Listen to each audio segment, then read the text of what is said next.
Kisah ini berawal dari adanya perselingkuhan antara suami Siska dengan sahabat baik Siska yaitu Ratna. Mereka sudah terbukti chattingan sampai mentransfer uang dan juga jalan di mall berdua.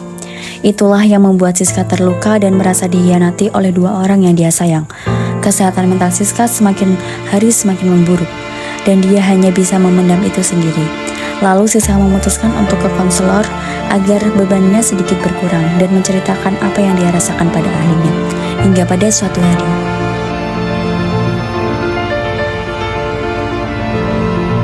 apa ini? Ya apa? Kamu selingkuh? Selingkuh apaan sih? Ku menangis membayangkan. A few moments later.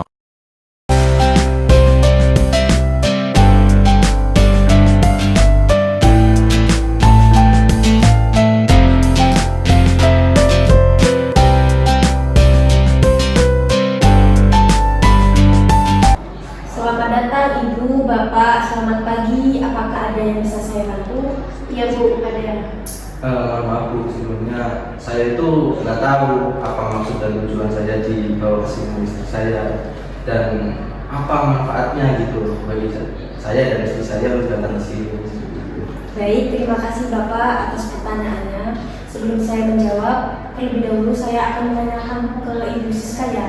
Sebelumnya Ibu Siska ini sudah pernah menemui saya untuk menyelesaikan permasalahan yang ada di rumah tangganya. Akan tetapi di sini saya menyarankan untuk mengajak suaminya sekalian untuk bertemu dengan saya. Begitu Bu Siska? Iya. Ya.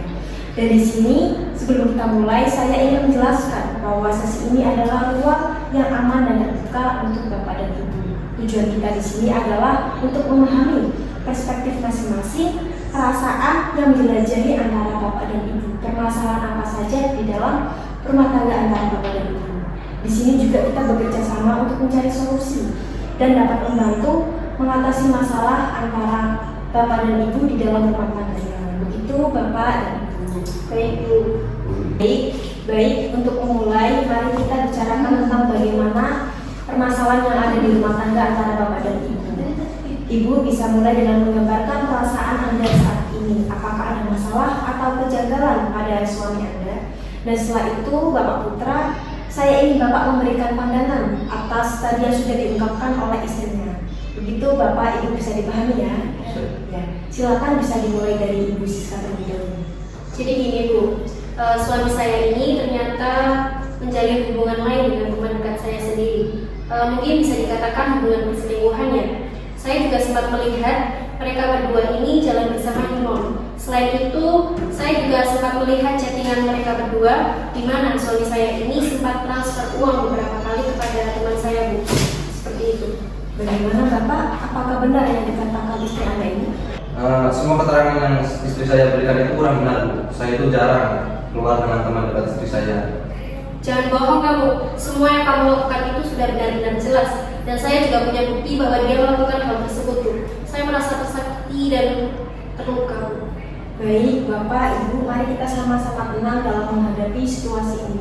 Saya mengetahui bahwa situasi ini yang sangat emosional dan kompleks, dan tujuan kita di sini adalah bersama-sama memahami antara pandangan Bapak dan Ibu dan memahami antara perasaan satu sama lain, begitu ya Bu. Serta kita juga mencari jalan keluar atas permasalahan yang ada di dalam rumah tangga Bapak dan Ibu, begitu ya Bu. Baik. Bagaimana Bapak? Coba bisa diungkapkan saja Pak di sini agar ada solusi yang baik untuk kedepannya Pak.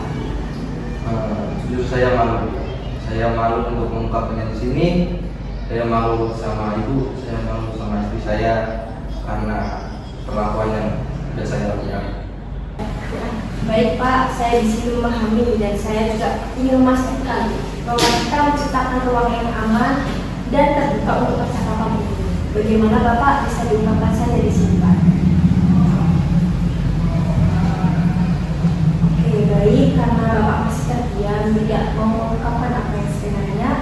Di sini saya berani tanya kepada Ibu, bagaimana perasaan Ibu setelah melihat situasi ini dan apa harapan dari Ibu pada sesi konseling ini? Saya merasa dikhianati dan bingung Bu. Saya nggak tahu gimana kami bisa pulang dari sini. Saya ingin tahu yang sebenarnya terjadi itu benar apa tidak, dan apakah ada harapan dalam hubungan ini, seperti itu. Baik Bu, dalam rumah tangga pasti ada permasalahan di setiap waktunya.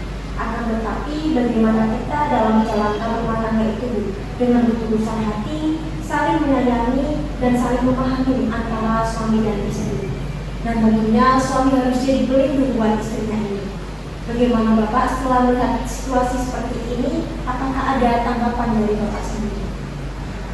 Saya tahu, saya telah melakukan kesalahan yang besar, kesalahan yang fatal, dan saya menyesal sekali. Saya malu kepada istri saya ingin sekali memperbaikinya, tapi saya bingung harus mulai dari mana. Terima kasih atas kejujuran Bapak.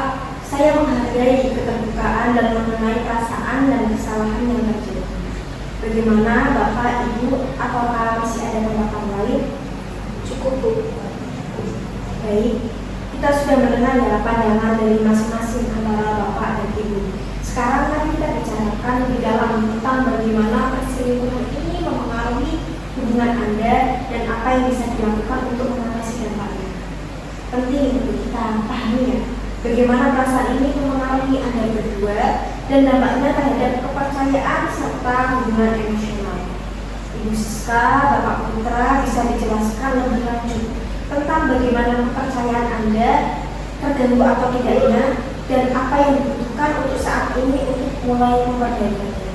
Bisa dimulai dari Ibu Siska dulu. Baik. Kepercayaan saya benar-benar hancur Bu. Saya merasa sulit untuk mempercayai suami saya lagi. Saya butuh kepastian supaya ini tidak akan terjadi lagi dan mungkin ada beberapa langkah untuk menunjukkan perubahan ini. Kepercayaan di sini adalah hal yang sangat penting dalam memerlukan waktu untuk membangunnya kembali. Jadi Bapak Putra, apakah Anda berencana untuk menunjukkan komitmen dan memperbaiki atas kepercayaan di dalam rumah tangga, Pak? Ya, saya merasa sangat menyesal sekali Bu atas kejadian ini dan saya ingin sekali memperbaikinya dan berkomitmen lagi untuk lebih terbuka dan jujur kepada istri saya. Saya juga bersedia untuk menyediakan ruang dan waktu agar kami bisa berkomunikasi lebih baik lagi. Baik, mari kita berbicara tentang memperbaiki dan komunikasi di antara kedua belah pihak antara suami dan istri.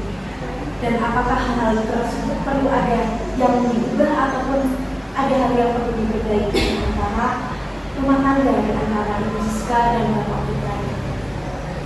Saya rasa kita harus sering berkomunikasi tentang perasaan kita dan apa yang saling kita butuhkan dari satu sama lain. Saya setuju karena komunikasi yang lebih terbuka dan jujur itu bisa membuat kita dalam menghindari masalah di masa depan. Baik, jadi komunikasi di sini adalah kunci ya untuk mempertahankan antara hubungan suami dan istri dan untuk membangun kepercayaan antara satu dengan lainnya. Bagaimana Ibu, Bapak, apakah betul seperti itu? Betul. Baik, Bapak, Ibu, hari ini kita membahas beberapa hal penting ya Bu, termasuk memahami di antara suami dan istri. Kemudian kita juga membahas terkait perselingkuhan dan dampaknya bagi suami dan istri. Dan di sini bisa ditarik kesimpulan bahwasanya dampak yang terjadi itu adalah masalah kepercayaan. Kepercayaan di sini kepercayaan seorang istri yang hilang secara drastis untuk kepercayaan kepada suami. Begitu ya Bapak Ibu. Ya Bu. Baik Ibu, Bapak, apakah ada tanggapan lain? Tidak ada Bu. Baik, jika cukup, terima kasih atas komitmen ya dan partisipasi antara Bapak dan Ibu pada hari ini. Dan saya berharap Anda berdua bisa menjalankan hubungan suami istri selayaknya suami istri yang bahagia, sakinah mawaddah dan warahmah, dan bersedia melanjutkan hubungannya dengan baik-baik saja. Itu ya Bapak Ibu. Baik Bu, terima kasih Bu. Terima kasih sekali lagi untuk Bapak dan Ibu. Dan untuk Bapak, saya harap ada perubahan ya Pak dalam kejujuran dan komunikasi kepada sang istri ya Pak, Bu. Ya Bu. Kami pamit ya Bu. Ya.